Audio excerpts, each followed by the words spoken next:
Bonjour bien-aimés, c'est un plaisir renouvelé de vous retrouver ce matin pour 3 minutes de boosting. Alors nous parlons aujourd'hui de la culpabilité. Quand nous quittons le monde pour suivre Christ, nous avons en effet adressé une lettre de divorce à Satan. Et ça, Satan ne le supporte pas du tout. Qu'est-ce qu'il fait? Il entreprend des voies et moyens pour nous montrer que nous avons fait un mauvais choix, pour nous faire avoir des remords. Et l'une des choses qu'il utilise, c'est le sentiment de culpabilité.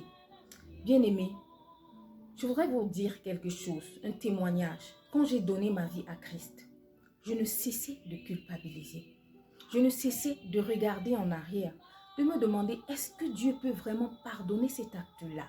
Pourquoi est-ce que j'ai fait cela? Est-ce que je peux me tenir devant les gens et leur dire, ne faites pas ci, ne faites pas ça, et pourtant moi j'ai fait ça? Ça, c'est le sentiment de culpabilité. Et c'est ce que le diable utilise pour nous empêcher d'avancer dans notre marche avec Christ. Mais la bonne nouvelle, c'est que la parole de Dieu nous dit dans Acte 17, verset 30, que Dieu, sans tenir compte des temps d'ignorance, nous appelle à nous repentir. Il appelle tout ce temps que nous avons vécu loin de lui des temps d'ignorance. Cette parole m'a toujours marquée et elle me marque toujours. C'est une parole qui nous réconforte afin que nous puissions chasser le sentiment de la culpabilité. Dans Colossiens 2, verset 14, l'apôtre Paul pouvait nous dire encore: les actes dont les ordonnances nous condamnaient ont été effacés. Ça veut dire qu'il n'y a plus rien qui nous condamne. Il n'y a plus aucune condamnation pour ceux qui sont en Jésus-Christ.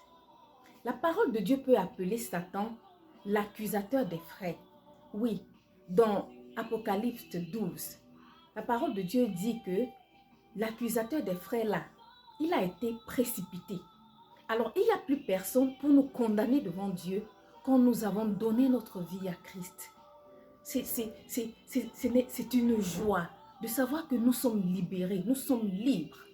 Alors je t'invite à te dépouiller de tout sentiment de culpabilité. Et quand bien même cela arrive, dis-toi que oui, tu as fait, mais tu ne le fais plus.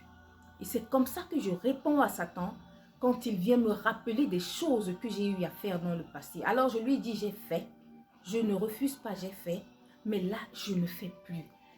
Bien-aimé, ce qui importe pour Dieu, ce n'est pas notre vie passée, mais c'est la nouvelle personne que nous sommes devenus. Alors j'invite quelqu'un ce matin qui est troublé dans sa marche avec Christ par le sentiment de la culpabilité, à se dépouiller de ce sentiment pour vivre une vie de joie, pour vivre dans la liberté que Christ nous a donnée à la croix. Soyez richement bénis, soyez abondés des merveilles de notre Seigneur. Bonne semaine à tous et la semaine prochaine pour un nouveau numéro du Weekly Boosting. D'ici à là, portez-vous bien.